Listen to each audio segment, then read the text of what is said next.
আপনারা যারা মুরব্বী আছেন আপনারা অনেকেই ঘটনাগুলো জানেন। প্রিয় ভাই আমার, আমি ওইদিকে যাইতে চাই না।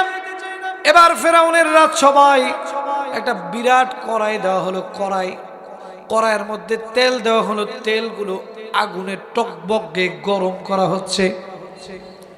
আসিয়াকে বারবার, বিবি আসিয়ার সেই দাসীকে বারবার বলা হচ্ছে, আসিয়ার দাসী তুমি বুঝে শুনে কথা বলো রে দাসী।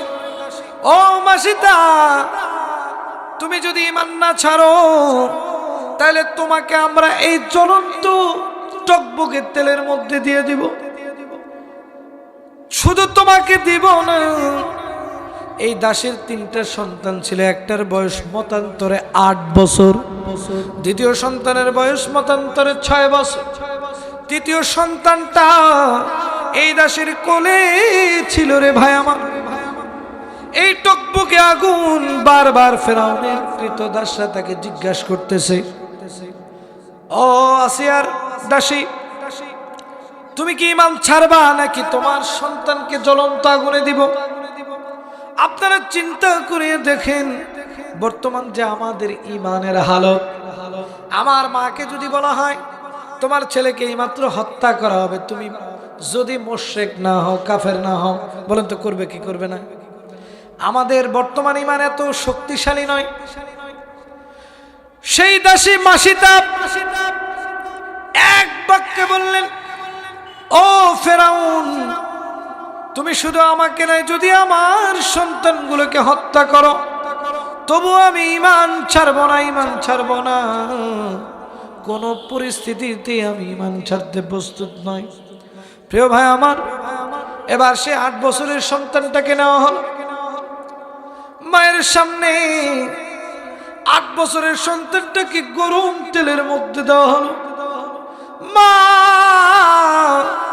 জনম দুঃখিনী মা কেন যেন চিৎকার করে কান্দে, আর ডাক দিয়ে বলে, ও গো আল্লাহ, আপনার কাছে বিচার দিলাম গো আল্লাহ, যদি দুনিয়ায় ইসলাম প্রতিষ্ঠিত করতে গিয়া ও গো আল্লাহ আমার 3টা সন্তান আজকে মারা যায়, ও মাবুদ, যদি আমিও জ্বলন্ত এই টকবকে আগুনের মধ্যে শেষ হয়ে যায়, ও গো আল্লাহ, আপনি আমাকে কোনো প্রকার দয়া মায়া দিয়েন না, আমার মধ্যে আপনি একটা হিংসা, একটা আক্রোশ দিয়ে দেন, যাতে করে আমি মার সামনে সন্তানগুলো টকবকে এই আগুনের মধ্যে চলতে থাকবে, তারপরেও যেন আমার কোনো মায়া না হয়।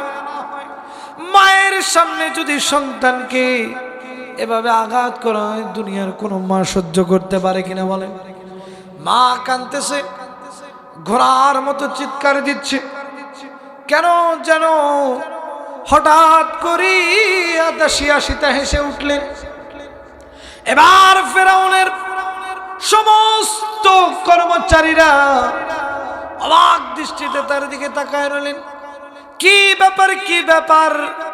আমরা ওর সন্তানকে টকবকে আগুনের মধ্যে দিলাম, আর দেখে হাসে, ও মনে হয় পাগল হয়ে গেছে, পাগল হয়ে গেছে। এবার হাসা দেখে ফেরাউন রাগান্বিত হয়ে গেলেন। এবার ডাক দিয়ে বললেন, আর দ্বিতীয় সন্তানটাকেও আগুনে নিক্ষেপ করে দাও। এবার দ্বিতীয় সন্তানটাকে নিয়ে যাওয়া হলো। মাকে বারবার জিজ্ঞাসা করা হচ্ছে, তুমি ইসলাম ছাড়বা কিনা বলো, তুমি যদি ইসলাম না ছাড়ো তাহলে তোমার সন্তানকে ভিতরে নিক্ষেপ করা হবে। এবার সেই 6 বছরের সন্তান, আল্লাহ রাব্বুল আলামিন এই সন্তানের মধ্যে একটা ঈমানি তাজাল্লি ঢুকায় দিলেন। সেই সন্তান মাকে ডাক দিয়ে বলতেছে, ওগো মা, দুনিয়াতে তুমি একটু কষ্ট করো, আমাদের শোক একটু ভুলে থাকো গো মা। ও মা গো, তুমি যেটা টকবকে জ্বলন্ত আগুন দেখছো, ওগো মা, আমি তো সেইখানে জান্নাতের বিছানা দেখি গো মা। ও মা, তুমি কোনো চিন্তা করিও না গো মা, আমরা তোমার জন্য জান্নাতে অপেক্ষা করব। ওগো মা, তুমি কোনো চিন্তা করিও না।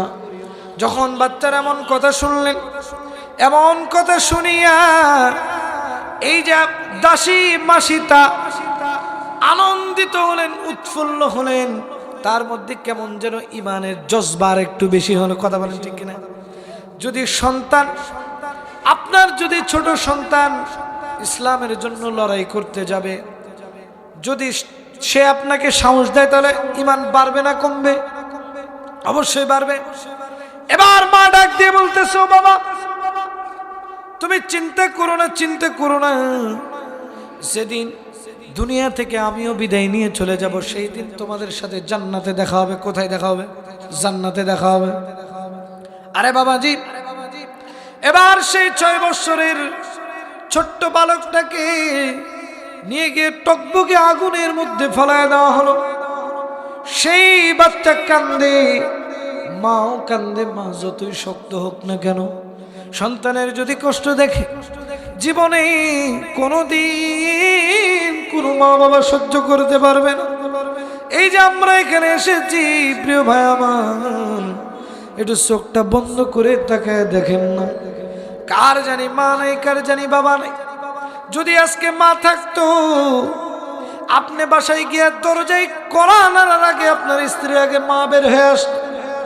মা বের হয়ে আসা ডাক দিয়ে বলতো, বাবা তুমি যতক্ষণ বাইরে ছিলে, বাবা আমার কেন যেন ঘুম নাই, আমার কেন যেন বুকটা পোড়ায়, আমার শুধু মনে হয় আমার বাবাটা কখন আসবে, আমি তখন নিদ্রাচ্ছন্ন হব।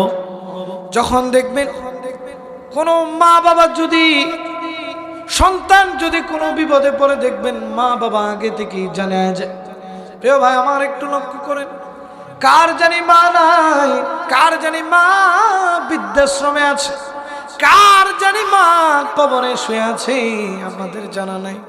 কোন দিন জানি আমাদের কবরের আযাব শুরু হয়ে যাবে, কোন দিন জানি আমার আপনার নামটা মসজিদের মাইকে এলান হয়ে যাবে। রে বাবা, আমার আপনার কোনো খোঁজ নাই, খোঁজ নাই। আমি আপনি